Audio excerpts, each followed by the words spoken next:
माँ बेटी की कहानी। एक समय की बात है, एक रीना नाम की लड़की अपने माता पिता के साथ रहती थी। वह अपने माता पिता की इकलौती बेटी थी। उसके माता पिता उससे बहुत प्यार करते थे, इसलिए वह जो भी मांगती थी उसे लाकर देते थे। उसके पिता इतने ज़्यादा पैसे नहीं कमा पाते थे, लेकिन फिर भी वह अपनी बेटी की हर इच्छा पूरी करते थे। एक दिन रीना ने अपने पापा से कहा कि पापा, मेरी चप्पल पुरानी हो गई है, क्या आप मेरे लिए नई चप्पल लाओगे? पिता ने अगले दिन नई चप्पल लाने का वादा किया। पिता अगले दिन नई चप्पल लेकर आए।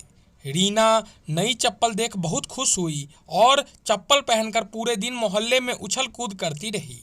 शाम को वह घर आई और चप्पल उतारकर सो गई।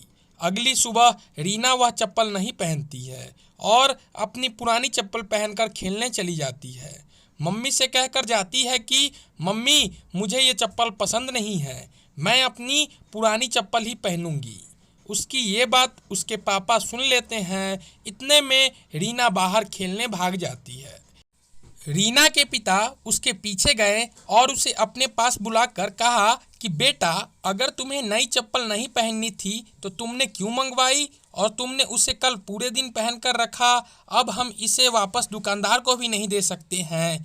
रीना कहती है कि पापा, मैंने यह चप्पल मम्मी के लिए मंगाई थी, क्योंकि उनकी चप्पल टूट सी गई है और वह खर्चे के डर से कभी अपने लिए नई चप्पल नहीं मंगाती है।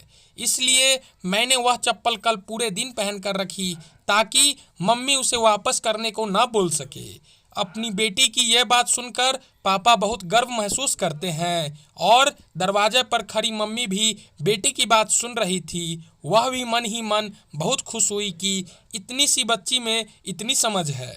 दोनों माता पिता एक दूसरे के सामने देखकर मुस्कुराते हैं और बेटी को प्यार करने लगते हैं।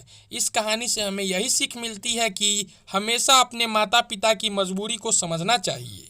दोस्तों, आशा करता हूँ कि आपको ये कहानी पसंद आई होगी। ऐसे ही हर रोज़ एक नया कहानी सुनने के लिए और हर रोज़ कुछ नया ज्ञान पाने के लिए हमारे चैनल को सब्सक्राइब कर दें।